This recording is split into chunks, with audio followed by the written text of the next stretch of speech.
உயிரின் மேலான தமிழ் சொந்தங்களுக்கு வணக்கங்கள்.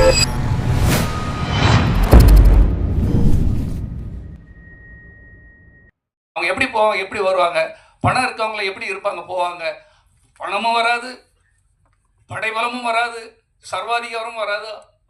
மன்னனாக இருந்தவங்களுக்கு வரலாறே கிடையாது. அசோகர் எங்க இருக்காரு, ஒரு ஃபேமிலி யாராக இருக்காங்க, கேள்விப்பட்டிருக்கீங்களா? கேள்விப்பட முடியாது. பெரிய அக்பர், அவுரங்கசீப், சர்வாதிகாரிகள், ஹிட்லர், யாருக்குமே அவங்களுடைய கடைசி கால அத்தியாயங்கள் ரொம்ப மோசமாக தான் இருக்கும். ஆனால் புத்தர் பாருங்க இருப்பார், சமூகத்துக்கு நல்ல விஷயங்களை சொல்லிட்டு போயிட்டார். இயேசு இருப்பார், விவேகானந்தர் இருப்பார், காலங்கள் எத்தனை ஆண்டுகள் இருந்தாலும் திருவள்ளுவர் இருப்பார். நீங்க பாருங்க, ஏதாவது ஒரு கோடீஸ்வரன் இந்த லிஸ்ட்ல கொண்டு வந்து பார்ப்போம், முடியவே முடியாதுங்க. பெரிய பெரிய பெரிய ராஜாவாக எல்லா நாட்டையும் பிடிச்சிருப்பான், அதிகார பலத்தில் அத்தனை பேரும் அழிச்சிருப்பான், ஆயிரக்கணக்கான கொண்டு குவிச்சிருப்பாங்க. ஆனால் யாருடைய வரலாறு இங்க வராது இந்த லிஸ்ட்ல. யாரெல்லாம் சமூக அக்கறையோட தொண்டு பண்ணிருக்கீங்க, அட்லீஸ்ட் அந்த ஊர்லயாவது நீங்க கடைசி வரை இருப்பீங்க, ஒரு மாவட்டத்தில் இருப்பீங்க. இங்க வந்திருப்பவங்க அவங்க ஊர்லயோ மாவட்டத்திலேயோ எங்கேயோ ஒரு இடத்துல உங்கள் பெயர் கடைசி வரை இருக்கும். பேர் தாங்க முக்கியம், பேர் இருந்தால் ஊரை வாங்கி விடலாம்.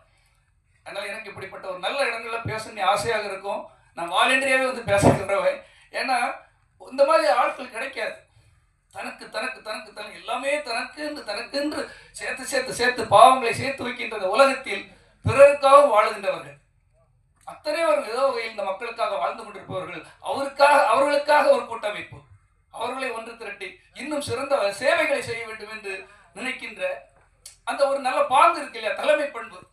அசோக்குமார் அவர்களை நான் நினைக்கும் போது ரொம்ப சந்தோஷமாக இருக்கிறது. நிச்சயமாக அவரோடு நானும் தோல்விருப்பேன்.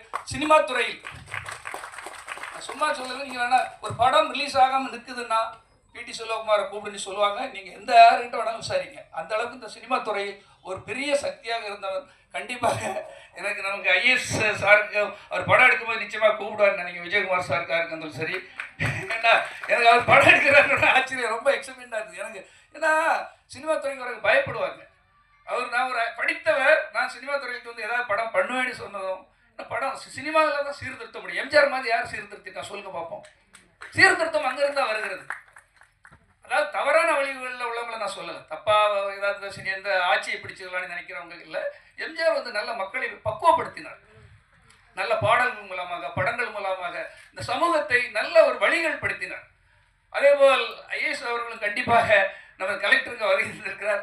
நிச்சயமாக அவருடைய படத்தை எதிர்பார்ப்பேன் என்று தெரிவித்துக் கொண்டு, இப்படிப்பட்ட ஒரு நல்ல விழா எடுத்துக்கொண்டிருக்கின்ற நம்ம சகோதரர் தான் அவரும். நான் பார்க்கும்போது அசோக்குமார் பக்கத்தில் இருந்துட்டு நான் சொன்னேன், நீங்கள் நல்லா பண்ணணும் சார், நல்ல அடுத்த கட்டத்துக்கு போகணும் சார் எல்லாம் சொல்லிக்கிட்டு இருந்தேன். அவருக்கு நிச்சயமாக ஒரு கைத்தட்டல், எளிமை நின்று சத்தியமாக பண்ணியிருந்தேன். எல்லாரும் எளிமை நின்று அவருக்கு ஒரு கைத்தட்டல் கொடுத்து